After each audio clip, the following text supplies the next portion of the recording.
Alright, so ganito yung itsura ng pinaglutuan ng ginto kapag sobrang malakas yung apoy mo, o kaya pagka nagluluto ka ng ginto sa uling. Na siyempre pag uling yung pinaglutuan mo, gagamit ka ng blower. Pag malakas yung blower na gamit mo, ganyan yung tendency. Maraming tatalsik sa lutuan na tatalsik yung ginto. So tawag namin dito na binugas. Na binugas siya. Yun o, ang lalaki. Natuklap nga yung ano dito eh. Tinuklap ko yung pinakamalaki eh. Ganyan siya. So lagi kong ina-advise sa mga magluluto ng ginto na dapat depende sa laki ng niluluto yung ginto. Kung malaki yung ginto na lulutuin nyo, yun, malakas yung apoy na gamitin nyo, o malakas na hangin sa blower yung gagamitin nyo. Pero pagka maliit na ginto yung lulutuin nyo, mas maganda mag-umpisa kayo sa mahinang apoy hanggang sa unti-unting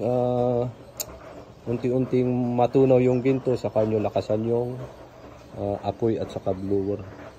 Ano? So ganyan siya. Pero ito hindi naman siya sayang. Totally hindi naman talaga sayang. Kaya lang mas maganda pa rin pagka nagluto kayo, matunaw nyo lahat, makuha nyo lahat kung maaari lang, kung pwede lang. Pero ito kasi yun, sobrang daming natapon.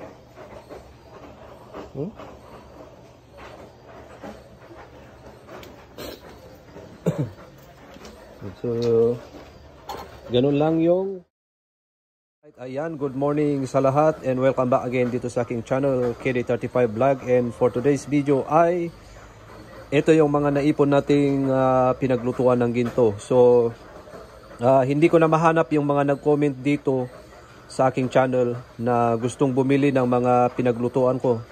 So kung isa ka man sa nag-comment na yon, yung gustong bumili ng pinaglutuan ko, mag-comment ka ulit o kaya i-PM mo sa akin, mag-PM ka sa aking FB page. Ayan yung aking FB page. Ayan, i-PM mo ako diyan kung gusto mong bilhin ito. Ayan, so paunahan na lang tayo kung sino yung maunang bibili, kung sino man yung unang magpi-payment, kasi lagi ko pong sinasabi na payment first po tayo, wala po tayong COD. Hindi po ako nagsi-COD sa lahat ng aking binibenta.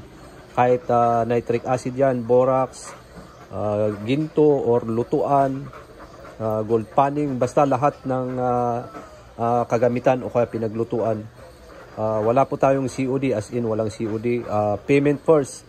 So itong binibenta ko, kung sino man yung unang makakapag-send ng payment first, doon ko siya ibibigay.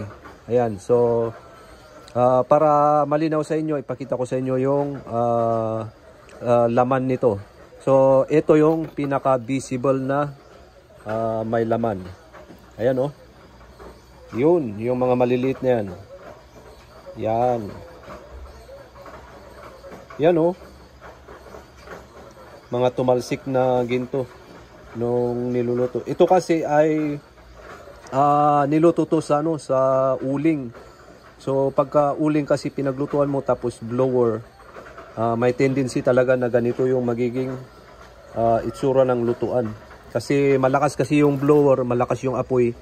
So hindi maiwasan na tatalsik dito yung mga piraso ng ginto. Kaya ganyan siya. Ayan.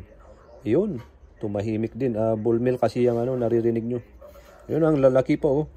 So ito naman, kung hindi ko ito mabenta, i-process ko na lang to. Ayan, so ito medyo pino lang ito.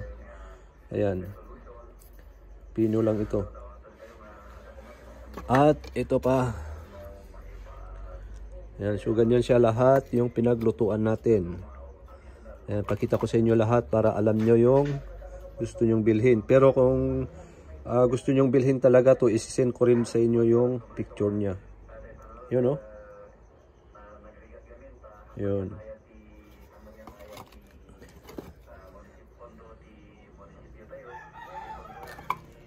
Bali, ilan lahat to? Meron pa dito.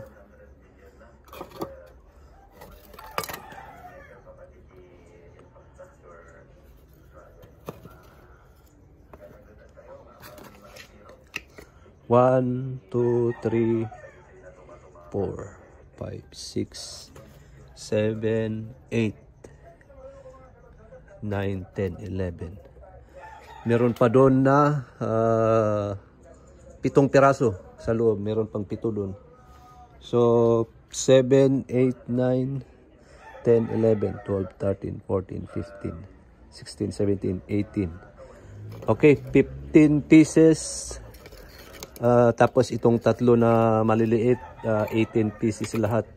Ayan, so yun lahat yun. Ito na lahat. So, sa lahat ng to, ito lang talaga yung pinaka masasabi kong may laman na visible na makikita talaga. Yun, oh. Yan. So, para naman dun sa mga may duda sa akin, sa mga ayaw ng payment first, simple lang yan. Huwag na lang po kayong bumili sa akin kasi ganun lang kasimple. Kung wala kayong tiwala, huwag kayong bibili. Ganun lang yun. Kasi hindi po talaga ako nagtatransact ng COD. So yun, maraming salamat at kita-kits sa susunod kong upload na video kasi ito yung ating ipaprocess, yung pinost ko sa sa community ko. Yan siya lahat. Ito kasi medyo ito na yung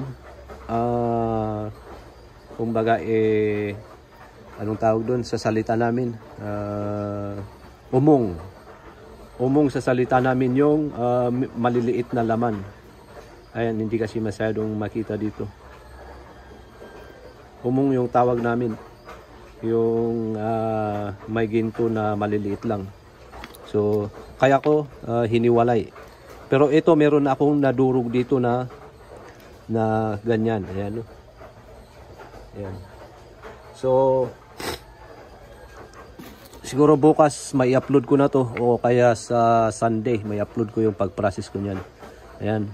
Maraming salamat at ingat tayo dahil malakas yung bagyo. Alright.